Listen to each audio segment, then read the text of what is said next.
میں آپ سے پوچھتا ہوں، بتائیں صحابہ کرام سے بڑھ کر کوئی عاشق رسول قیامت تک پیدا ہو سکتا ہے؟ بولیے، زور سے بولو یار. نہیں ہو سکتا. ان کے عشق کی علامت بتائیں کیا تھی؟ کس وجہ سے کہا آپ نے وہ عاشق تھے؟ کوئی ظاہری علامت تو ہوگی نا.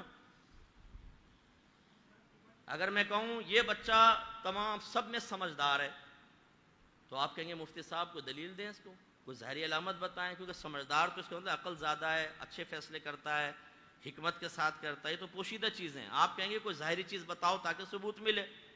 ایسے ہی اگر صحابہ کرام کو آپ کہتے ہیں قیامت تک سب سے بڑھ کر عاشق رسول ہے، میں آپ سے ثبوت مانگتا ہوں، بتائیں کیا تھا؟ جو ہمارے آج معمولات اہل سنت ہیں یہ مستحبات ہیں. ہم ان کے دلائل دیتے ہیں کہ یہ جائز ہے اگر خرافات سے خالی کر کے کیا جائے، منع نہیں ہے. لیکن میں اب آپ سے پوچھتا ہوں، مجھے جواب دیجیے گا. صحابہ کرام نے 11ویں کی تھی؟ بولیے. تیجا باقاعدہ ہوتا ہو، 10واں 40واں عرس ہوتے ہوں، ختم قادریہ ہوتی ہو. شیخ عبد القادری تو بعد میں پیدا ہوئے نا. اسی طرح انہوں نے میلاد مصطفیٰ ہمارے طریق سے منائی ہو. ان کے ہاں روزانہ نعتیہ محافل کا انعقاد ہوتا ہو، نعت خواں بیٹھتے ہوں باقاعدہ. یہ چیزیں نظر نہیں آئیں گی. یہ غلط نہیں ہے، بعد میں ایجاد ہوئی، ٹھیک ہے. لیکن میں جو آپ سے پوچھنا چاہ رہا ہوں، یہ چیزیں اس زمانے میں نہیں، لیکن آپ یہ کہہ رہے ہیں وہ سب سے بڑے عاشق رسول ہیں. اب دلیل دینا آپ کی ذمہ داری ہے. بولیے. یہ بات ایک علامت سب سے بڑی، نبی کریم نے جو کہا فوراً مانا. یہ کامل عاشق اور کامل غلام کی علامت ہوتی ہے. اب اسی کی روشنی میں آپ اور میں اپنے آپ کو پرکھ لیں. ہم میں سے بہت سارے ایسے ہوں گے جو نام کے غلام اور نام کے عاشق ہیں، کہ جب تک لنگر کھانے کو ملے، جب تک عزتیں ملے، جب تک نام کے نعرے لگے تو بہت اچھا نبی کا عشق، اور جہاں پہ ہمیں اطاعت رسول کا کہا جائے وہاں دنیا غالب، امی غالب، ابا غالب، بیوی غالب، بچے غالب، دنیا غالب. اجازت ملے گی تو نبی کا کہنا مانیں گے، ورنہ نہیں مانیں گے. اس طرح مسلک چلتے ہیں، اس طرح دین چلتا ہے. اب ہم ان تمام چیزوں سے ہٹ گئے، ان تمام چیزوں سے ہٹ گئے. نمبر 1، ہم نے علم سیکھنا سکھانا چھوڑ دیا. علماء تو چلے اپنے طور پہ کر رہے ہیں، عوام نے علم سیکھنا چھوڑ دیا. میں بعض اوقات یہ باتیں کہتا ہوں، کوئی اینٹی ہو کے نہیں کہتا ہوں، میں شعور کی بیداری چاہتا ہوں. آج آپ ایک بڑے نعت خوان کو بلا لیں، معروف نعت خوان کو، آپ کی پوری مسجد بھر جائے گی. لیکن اگلے دن آپ اعلان کریں کہ مسجد کے امام صاحب درس قرآن اور درس حدیث کریں گے، آپ سب تشریف رکھیے گا، 10-15 سے زیادہ آدمی نہیں ہوں گے. آج آپ گھر جائیے گا، میں بالکل گراؤنڈ ریلیٹیز پہ کلام کرتا ہوں، خوابی باتیں نہیں کروں گا. گھر پہ جائیں، اپنی زوجہ سے پوچھیں کپڑا پاک کرنے کا طریقہ بتاؤ، شرعی طریقہ کیسے، کپڑا کیسے پاک ہوگا، کارپیٹ کیسے پاک ہوگا. نجاست غلیظہ پوچھیں کہ انسانی بدن سے کون سی چیزیں نکلتی ہیں نجاست غلیظہ ہیں. چھوٹے بچوں سے کون سی چیزیں نکلتی ہیں نجاست غلیظہ ہیں کہ ان کو پاک کرنا لازم ہوتا ہے. پوچھیں اپنی زوجہ سے. اپنی زوجہ سے پوچھیں کہ اس نے حیض اور نفاس کے مسائل کس عالمہ سے سیکھے، کون سی کتاب سے سیکھے. امی جان، دادی جان، بڑی بہن، خالہ، ان سے پوچھ رہے ہیں آپ نے کس سے سیکھے؟ کسی سے نہیں. سنی سنائی باتوں سے حیض و نفاس کے مسائل. اتنی لڑکیاں خواتین گھر میں غلطیاں کر رہے ہیں، کچھ امتحان ہے. آپ ہم حنفی ہیں کہ نہیں؟ امام اعظم کو مانتے ہیں؟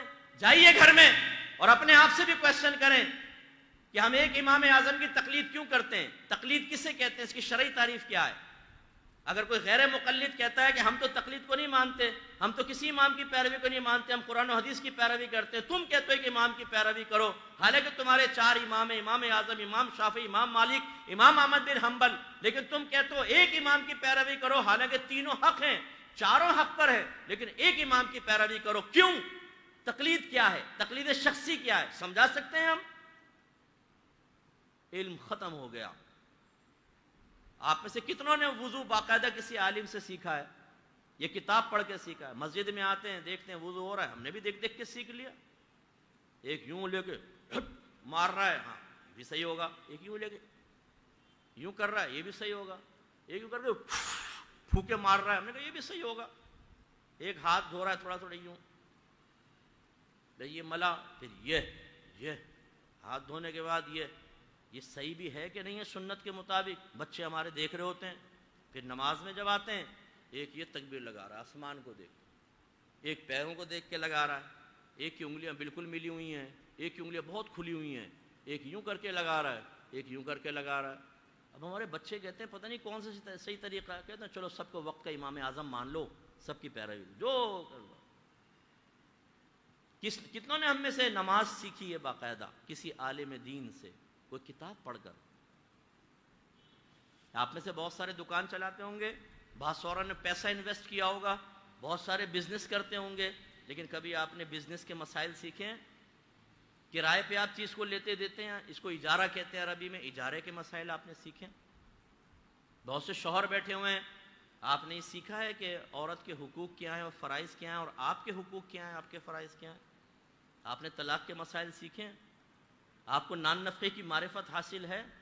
ہم نے بچوں کی تربیت کا طریقہ سیکھا ہے کہ پہلے سال سے 3 سال تک کیا سکھانا چاہیے، 3 سے 7 سال تک کیا، 7 سے 10 سال تک، اور 10 سے بلوغت تک کیا، اور اس کے بعد جب بچے بالغ ہو جائیں تو کتنی باپ کی ذمہ داری باقی رہ جاتی ہے؟ یہ ہم نے تربیت اولاد کے طریقے سیکھے ہیں؟ نہیں۔ دوستی کس سے کر سکتے ہیں، کس سے نہیں، رشتہ داری کس سے کرنا واجب ہے اور کس سے تعلق توڑ دینا فرض ہے، ہم نے سیکھا ہے۔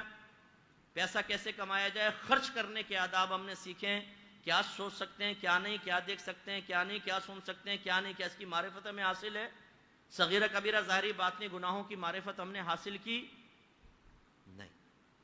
علم سے ہم دور۔